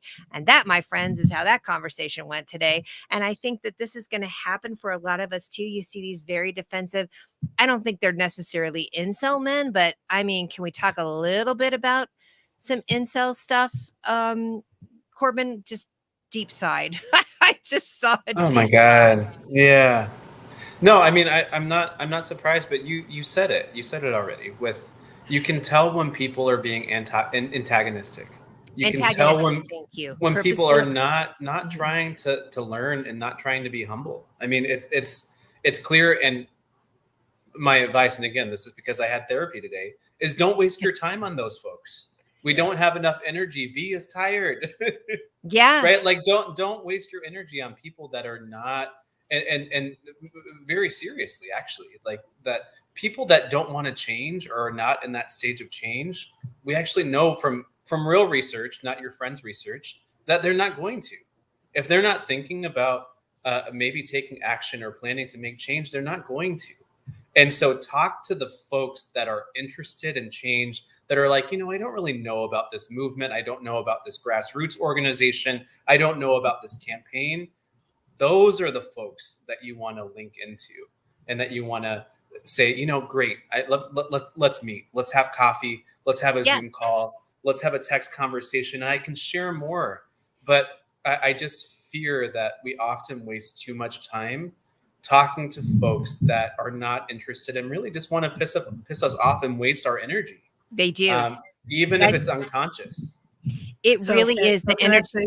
Can I say yes, something? Yes. Corbin Go ahead. For a second. I need Corbin to be sitting on my shoulder the next time some guy comes and says something fucking ignorant to me. Welcome to Zelma's world, by the way. I have zero patience. I'm Gen X. I drank from the water hose my whole life. And I ain't up for no shit these days. Here's the deal. Our parents had to be reminded. This. Right? 10 o'clock, you know where your kids are. Our parents had to be reminded that we were actually around, right? My mother never knew where I was. Okay, no. Never. I was riding a city bus in the metro, 10 o'clock at night. She's like, where have you been? No, she was like, you just getting home? Yeah, exactly. And that, you know what, that's really is what it is, Vee. And that's why I was kind of like, I think what was fun is to sort of, and I felt a little bit like the Harris campaign of like, you could have said this all completely differently, knowing underneath all of that, by the way, what the intention was. And again, as empaths, you fucking know. Yeah, I'm a Gen X. I don't give a fuck. Exactly. This is one of my favorite comments. We love Corbin. I love it now too. Corbin, when do you go to counseling? Because I'm going to call you the day after. It's usually Friday. So Friday after 3 o'clock Eastern time. Okay. We'll set up our He's going to be calling you going, what you get? Because my therapist is about to kick me out of therapy. She says, you're a fucking lost cause, lady. I have to pull this up because this is what you were mentioning. This is my therapy right here. When I had it up to here, I pull up that meme and it's done for me. Yep. By the way, Kamala HQ, the TikTok account today, talked about Trump sending out an email asking for more money because of how much money the Harris campaign has raised. And they turned it into a TikTok about white men needing therapy. Yep. And so really, wow. They are quick. They're quick. And also they are reading into exactly what you're talking about, Mia. They're reading into the fact that people are asking them to do the work, or that they're being trolls. They're being trolls. And sometimes it's your friends. And then sometimes we also have to acknowledge the fact that we live in 2024. People have AI, and that there are different folks that are using social media in ways that are, again, antagonistic, or really trying to disrupt an election that's going on currently. And so we have to be really smart and wise about the ways in which social media is being manipulated.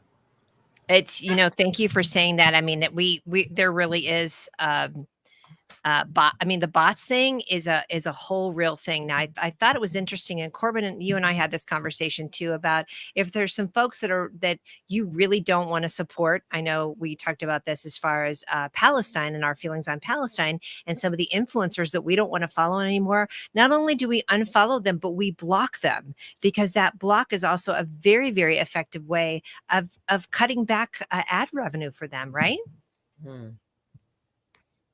It is 100%. No joke. Yeah, it is no 100%. Joke. Oh, let me just show you this, because I don't know if you caught this, but Thomas had never seen such a mess. I had that for something else, but boy, does it really apply to this too. Yeah, Andy, thank you. Kamala HQ is so fast to turn the BS into delicious smackdowns. But again, what you just said, that turnaround of all the things that were things that you could say about people. Oh, don't be such a pussy, or don't be such a baby, or using these words, pejorative words for mental illness, or as opposed to mental wellness, and like really letting people know it's okay to have emotional intelligence. They really are flipping the script on that. I'm impressed. And yes, And you know, someone said earlier when we were talking about DEI and CRT about abusing the term woke and how that got flipped. And I think of the term snowflake and trigger. I don't say trigger anymore because it's been so manipulated. I train in trauma-informed care. I work with folks who have been in active trauma. And so I use that word very seriously, and I can't use it anymore. I say trauma response, right? Oh, And that's nice. Trauma Yeah. response. Yeah. Thank you. and it's only because it's been politically infiltrated, right? And so trying to make sure that we're using language and respond to, you know what, you all, the MAGA right seems to have the hot buttons and seems to respond so intensely to such benign comments. I'm responding to you being sexist, racist, classist, homophobic, transphobic, ableist. The list goes on. And so it's just really frustrating to see them try and turn a phrase and use it against us. And we're not going to have it. I think the tide is turning back against that. And I will say, because I'm 100% that bitch, she said, "You're such an asshole, go away." And I said, "You went right to name calling. Yikes, snowflake." Now, at that point, he'd actually already blocked me, so he didn't get to see it. But I kind of flipped it too of like, okay, right to name calling, right? I never called a name. I just called you on your bullshit. And so I will say I'm not always good at that as well too. But weaponized, as your mom's mentioning, all these weaponized things. And I think that really is important to be aware of, not using these phrases that, crazy, nuts, that's insane, all these different things. I think changing our narrative. I also love too, there's, is it the woman that wrote Word Slut? I don't know if you've ever read that book. It's actually really, really great. And when you start looking at the words that you use, one that are so violent, that are war related, that are male related, it will blow your mind. Also, how words have been so used against us. A lot of things that used to not mean. I mean, think about the difference between sir and madam. How madam has now become, this thing is like, a madam of whorehouse or something like that. Like, there's all these different things. I'll post a link in here. You will fall down the rabbit hole. Absolutely, for sure. Well, listen, we've been going at it an hour and a half. That's what she said. So I am going to post some links of a lot of my favorite people. Jess Craven, Booker Squared, I absolutely love on Instagram. Oh, Booker Squared, I am obsessed with her. Let's pull her. If you don't see her memes talking to Joe Biden standing outside the White House, it will make your life. She and what I really, really enjoy about her content as well too, Elizabeth Booker Houston, comedian, lives in DC, made in Memphis. I love her. She just, has some, go vote in Memphis, but a lot of her reels is where you really want to go and watch the magic happen. She really kind of puts it out there. And what I love too is she's very adept at this same thing we were just talking about, which is sort of sideswiping and being like, okay, you want to go at it this way? All right, let's talk about it. And I really enjoy her a lot too. So I'm going to put all those links in there as well too. India's got a great comment. Hold on a second. I love that. I love so many words tied to ableism. Yes, absolutely. What were you going to say, V? I love that Booker Squared is an attorney and she has a JD and she's a comedian. I mean, combination is just fabulous. Yep, it really, she's just really, really out there. Dara Star Tucker, if you're not following her, she also is pretty amazing. Are you familiar with her? She does what's her name, ma'am? It's Dara Tucker. And I'm going to Dara Tucker B, Dara Star Tucker. Hold on one second. We're just going to do this whole thing. Dara Tucker B, absolutely. I mean, she does a lot of just great information, but a lot of just. Is she D-A-R-A Tucker? D-A-R-A Tucker B. I'm going to put that link in there too. She really, really breaks down things a lot. I mean, I love anything Sesame Street was made for inner city kids. speak on that one, ma'am. She really does a lot of great, the right to trying to figure out how to criticize Kamala right now. I love that too. Like, there's a lot of different commentary that she has in here as well. So I absolutely love her. How about you all? Do you have somebody you want to shout out? And then we're gonna put together pretty much like a Google Doc that would be great. And I'm gonna go back and pull from here as well too on some of that. But what about some of your favorites? Either one of you. You mean people we follow? Mm-hmm. Oh gosh. I would just say out the gate, Frederick or Fred T. Fred Joseph. T. Joseph. Yeah. Mm-hmm. Yeah. Mm-hmm. And he had such a great piece, and it's something that I think is sometimes hard to talk about when we have questions about a presidential candidate and about how this is a great time to push, especially at this time, and I mean specifically this time, before the Democratic National Convention, to push our candidate to say, talk about Palestine, talk about the police state, talk about things that we want you to focus on before you go into a national campaign where you're talking about fighting a fascist. And so I really, Fred, I'm missing the name. Mia. Fred T. Joseph. Thank you. I'm so bad with names, but he had such a great piece. Try having menopause, sir. Don't you're mention doing it. great. That's a whole nother show. That's a hot topic, literally. Yeah. But I'll share the piece in the chat where he talked about Kamala really needs to lean into understanding and leaning into those differences she has with Joe Biden, and talking about what the base that she's activating, what they care about. We care about genocide. We care about things that have been unaddressed by the Biden campaign. I'm not going to. It really has. Where our tax dollars are going. Yeah, please. Exactly. And yeah, we're not here to not hurt feelings, so to speak. It really is something that, I mean, and that's where many things can be true at once. And you can tell because if y'all have been seeing anything to do with the watermelon, that is supporting Palestine as well too. I know he also says he's lost a lot of followers. So this is a pretty serious. This is not a game, folks. Right? So and thank you for mentioning him. He truly is one of my favorites, and he has some great books out as well too. So please go and follow him. We Alive, Beloved. He actually is one of my favorites as well too. How about you, Vee? Do you have any that you love? And Heather Richardson. Thank you, Julie, for that. Mm-hmm. Go ahead. What? I'm glad you asked me that question, because now I'm going to go and put together a list of my favorites on IG. There's so many of them. Mm-hmm. I'm looking for one right now, and I know you guys know him. He's a Black man, bald, and people send him incendiary comments, and he ends every sentence by saying, "Go off, Patriot." Yes. Oh my God. What is his name? I love him. If any of you all know him, this is the sharing part of the program now too. What is his name? I love him. Julie, thank you for that. I do love Heather Cox Richardson, and yes, Amber, when I get that up, we'll pull that up as well too. So let's see. Another person. Oh, I love the Navy, the parking lot pimping. Oh my God. The parking lot pimping girl. Yeah. She is finally getting hers, by the way. Yes, she is. She's been on television several times that I've caught her. She's brilliant. She talks fast, but she delivers the information. She's very Oh, go ahead. Another one of my favorites. I can't wait to do my list now. I know. But another one of my favorites is Issa Rae. Yes. So if you guys know the television show Insecure on HBO, go watch that series. Go watch it.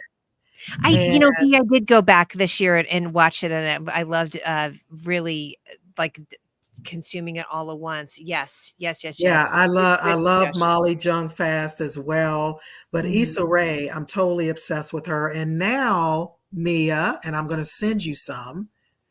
She makes her own prosecco, and Please. I don't even drink, and I buy bottles of it just to support her. Oh, well, sit with your girl then. I always love to say when people are like, "I don't drink." I'm like, "Great, more for me." I'm loving it. But they sell it at Target. They sell it at Target, Mia. Oh gosh, I love that. Thank you for that. Yeah, It's Issa Rae is such a yes. I think you actually sent me a message on that too. Yeah, I absolutely love this gal though. So great suggestion. I really appreciate that one too. Yeah, Molly Jong Fast is really great. Corbin, thank you for that with his hey, talk about Substack real quick. Don't you think that's just a wonderful I mean, Substack is just a really great medium for information, right? Oh, it's great. And, you know, I don't use it personally, but I think it's such a great way that we see different ways for thinkers to be innovative and to not use mainstream media. I mean, you used to have to go through Huffington Post, you used to have to Mhm. go through other platforms to have a platform. And now people are just using Linktree is something that I use. I mean, you Yes. pulled it up, it was on 100 of the things that you pulled up, right? Where it was a link tree to like different action items, different Yeah. things This that is people the can, yeah, yeah, exactly. like And look at so this. Yeah, it's this a is everything diversion she from did. needing to Mhm. rely on a website to rely on other things that a lot of us used to have to pay for. This is a usually, I think, a free access way to share information and get people to be active. A lot of the more grassroots or abolitionist organizations I work with or follow use these types of platforms. Oh, don't you think that just makes things that really levels the playing field and makes things so much more available to people? And I absolutely love that. Here, this one I'm loving. Look at this, adopt a state. Amazing. One of yeah, look at that. One of focus on a particular state, adopt one or more to get to work. Help us win in Pennsylvania. Sign up for so hers is called. mm, This is Jess Craven's chop wood, carry water, or chop wood, carry PA, chop wood, carry Florida. Look at that. And it leads to Oh a Google Doc. It doesn't yes, lead to a website. It's something that someone could create on their own Gmail account that didn't require a web designer to do it for them. And yeah. I You think know what? that it's just, I don't Yes. know. That's another podcast, but it's something that is when you're looking for ways to get engaged, I'm often looking for who is grassroots, who's in my community, who are Yeah. people that I already appreciate and respect. And those are oftentimes people I turn to because they're doing it themselves. And that's where you can oftentimes find community more Yeah. quickly. Yeah. You and thank you for saying that. I think that also takes out that perfectionism thing of like it's got to look super sleek and fancy. And I love that Harris's campaign has raised so much money. I really do. However, I will say that I love again this earned media of all these kids doing these different things on TikTok. That really does renew my faith in like it doesn't need to be something where it's a shit ton of money that needs to be raised in order for your voice to be heard. That scares the shit out of me, actually. you know so that is definitely something that I don't care for, but I do. You're right, I do like these little link tree things. All right, y'all, so we will have let me look back at my list too. All right, we got V's lived experience. Thank you for sharing that. It really ties in so nicely with the shit show that we've been talking about. So I will say, let me just do this. I love this blue voter guide. I also have look up all congressional records, and there's a bunch of links right here. I'm going to post this in the comments. This was in response to what was actually something I had for, and this is why the individual elections are so important. Let me show you this real quick. This was about Lauren Boebert. So this Trish for Colorado is who Lauren Boebert is running against. Now, Lauren Boebert moved to a different district because she knew she could not beat what was going on there because this bitch is not doing her job at all. So here to look up all congressional records. A few of the House bills that she voted against.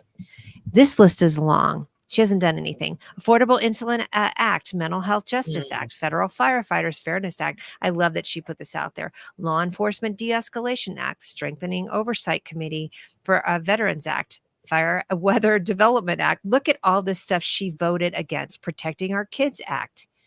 mm. Improving the Health of Children Act. So this is the kind of stuff, and I just posted in the comments too. This is where you can look these things up.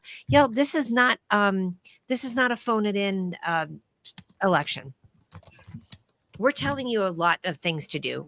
I understand that. Again, start Mhm. with bluevoteract.org that I showed you, but I really want to encourage you that this is all the stuff that we all can do. We can all become advocates. Yes. right? And it's some work, because when you start looking at this and you start following people, and honestly, you can also campaign for small, like you guys could come in and do phone calls for Trish for Colorado. You can get on your phone at home in whatever state you're living in and support that exact candidate. You can choose candidates from all over the place. That's what this link was, that want to focus on a particular state. Help us win in Georgia. Sign up for Chopwood Cary, Georgia newsletter. That was the one that I shared with you. That was that Google Doc that you made such a great point about, Corbin, that it does not have to be these expensive things. You know, Google Doc's your friend, or text banking. You don't even have to make a call. That's right. That's right. Yeah. Some of this shit's uncomfortable for introverts and ambiverts. I understand. So I wanted to share that I am writing my first book.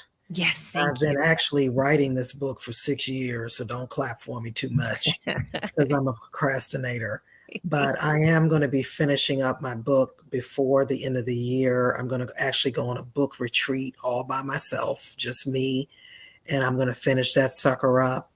But instead of publishing the book, I'm going to put the book on my Substack. So I'm glad you mentioned that, Corbin. Substack is absolutely brilliant. I love it. I'm obsessed with it. And one of the people that I follow very closely on Substack, his name is Chamath Palihapitiya. And Chamath and I met when we both were at AOL back in 2003. And back then, I knew he was brilliant. And I was like, this guy is going places. And now he's a billionaire venture capitalist. And who was that said they were looking for a venture capitalist? Was that Amber? Was Amber. Mm-hmm. So Mia, give Amber my cell number and tell her to call me, because I'm gonna introduce her to Chamath because he will absolutely, I believe he will absolutely help her with that. Oh my gosh, that is how the magic happens. I just copied and pasted the bio that you sent me. Sorry, it's going to show up in a bunch of different things, but I know it's written here. But tell everybody the title of your book, because I fucking love it. The title of my book is The Politics of Nice: How a Catholic Schoolgirl Navigated the Halls of Power. It's my first book. I actually have 3 books in my brain. This is the first one, and it covers ages 16 to current, but the bulk of the book talks about how as a 16-year-old intern on the Hill, I got a lot of what I obtained through being nice to people.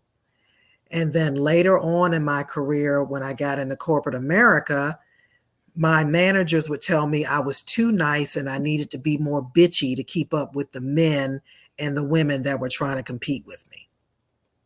I was told that my whole life.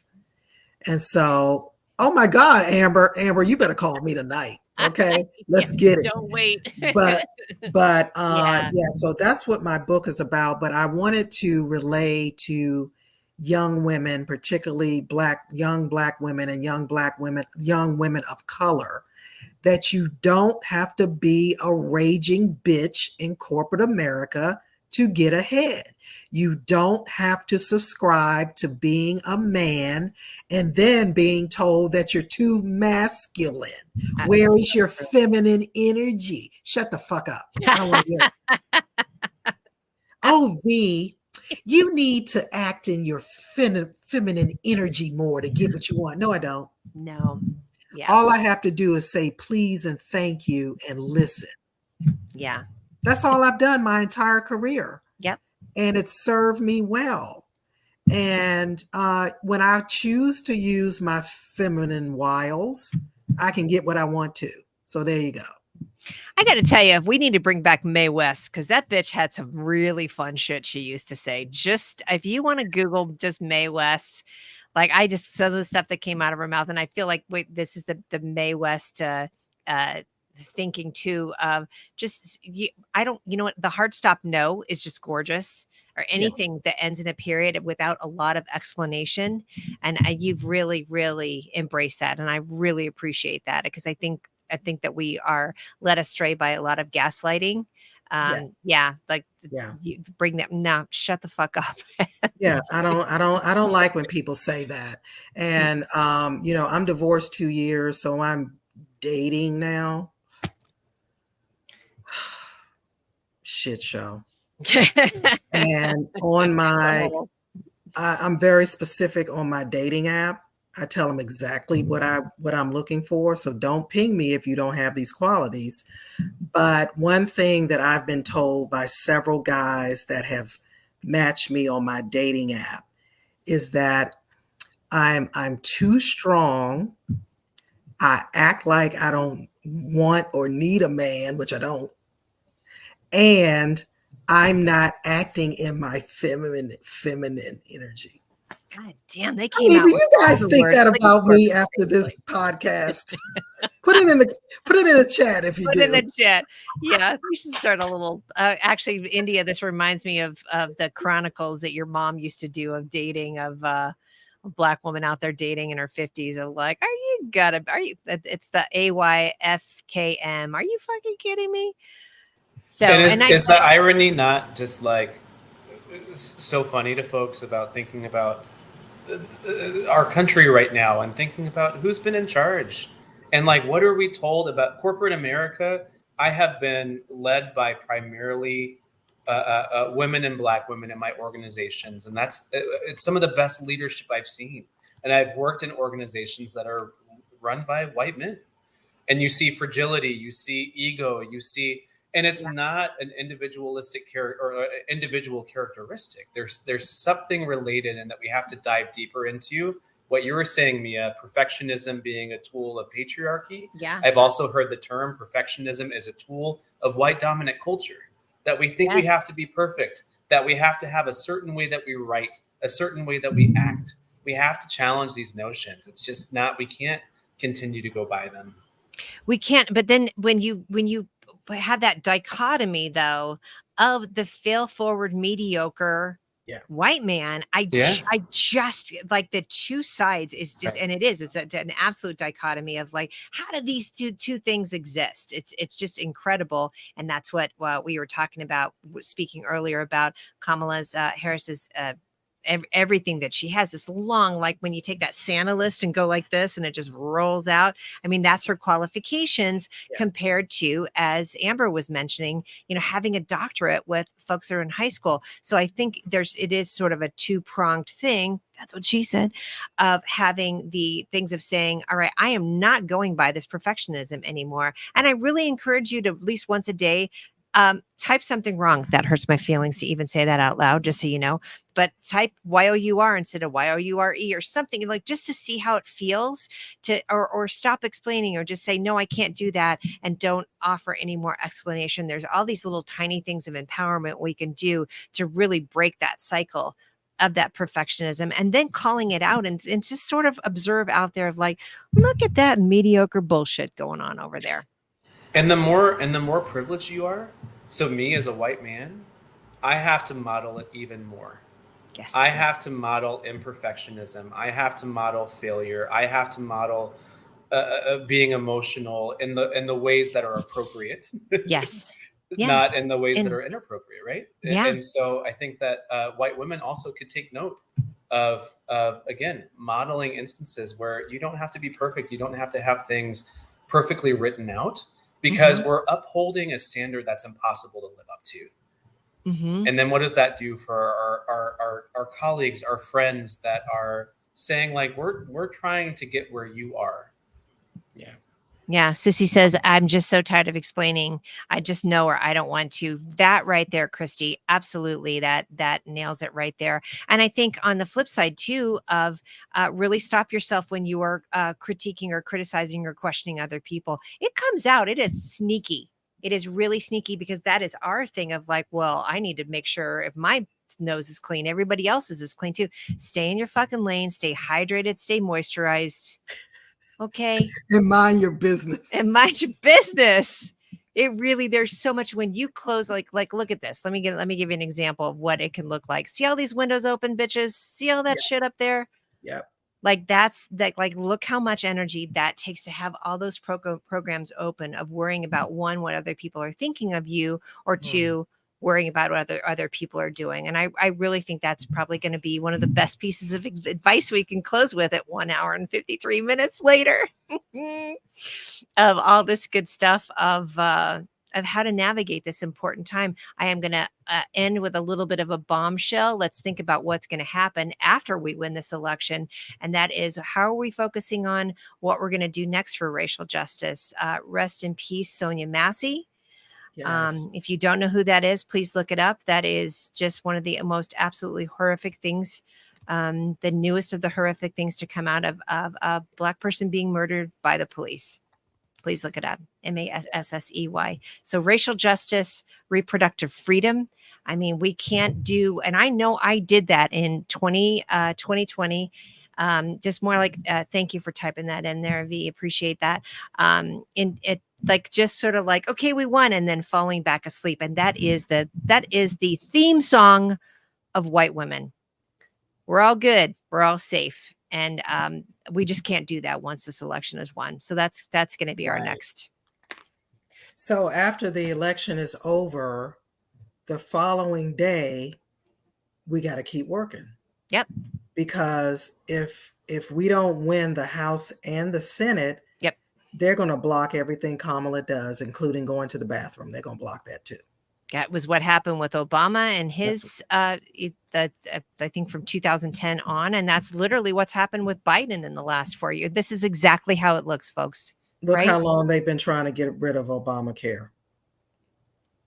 And if you look at things like what the link that I sent, that I typed in earlier, of looking to see how people vote, the blocking, the cock blocking that has been going on, when they're saying one thing out one side of their mouth and then they're voting in a different way, that's big money.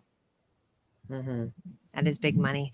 All right, darlings. Well, we're going to post links to everything. I'm going to go back through the comments, and then I will create a Google document, and y'all can add in your things as you like. Just go out there and stay hydrated, stay in your lane, mind your business. Can I say a parting word to your audience? I would like, that was my parting word. So V, okay. Yes. I just want to thank your audience, everyone. I mean, they have hung in with the three of us for almost 2 hours. Back on our bullshit. I don't even want to talk to people for 6 minutes. So there you go. I'm going to invite all of your people to our next show, the Ladies GOTV. Yes, actually, we did do a show tonight after we were hacked, Mia. And did you? Oh, good. So hopefully you can share it with your people. I love your audience. Thank you guys so much for tuning in. Check me out, Vee the Super Connector on Instagram. That's my happy place. Mm-hmm. And we're going to keep it moving. We are. And thank you so much, Vee, for all the just information, for your shared experience, for being honest. And Vee's fucking tired. Vee is tired. That's going to be the t-shirt. There's your sign. Vee is tired. Vee is tired. Yeah. So don't get it don't mess it up. I'm just saying. All right, Corbin, how about you, honey? How about some parting words from you? My theme since, I don't know, 2016, 2018 is we have to keep joy in our work. And I don't know, I think especially since COVID and especially since COVID, we have to, there's a great book called Joyful Militancy, and we can add it to the Google document about if you want to stay active, if you want to work for 30, 40, 50 years doing radical work, you can't do it without joy. You will be tired. You will be done. And so like these moments of laughter, I was laughing in the comments. I was laughing with the two of y'all. We have to do it or else like we're not going to sustain. So yes, stay hydrated, stay moisturized, especially us happy folks. But like also we have to stay joyous and try and find joy in the small stuff. Because if not, we're not going to fucking go anywhere. We have to keep joy alive. Thank you for that, honey. And Thank joyful you. militancy, joyful militancy makes so much sense too, because there is that thing of like, I can't stay at this high level of outrage all the time. I am No, going to no. burn the fuck out. So those two words together, that's kind of actually what I've been looking for. Thank you for saying that, because it's literally that's the message I've been looking for. And you can see me over here looking up things. I'm going to type in word slut for you guys too. Word slut is Please do. a feminist guide to taking back the English language. I mean, juicy, juicy, juicy. Let me know your thoughts on that as well too. But I'm going to make sure to put the bookshop.org because I don't like Amazon. I'm trying to get away from that. But Corbin, that's such great information. Thank you. You both are amazing. God damn, I'm lucky. I also want to say I love Corbin, and Mia, I'm stealing him from you. So just You know what, pry him from my cold dead hands, but good luck with that. You know what? Just invite me to whatever party you guys have. That's all I have to say. absolutely. Oh my gosh. And thank you for hanging in with us. We've had consistently a good audience of folks that are in here. So I really, really hope that I hope it was good for you. It was awesome. Awesome. All right. Stay tuned for all the action items, but vote, baby, vote. That's all we have to say. We'll see you next time.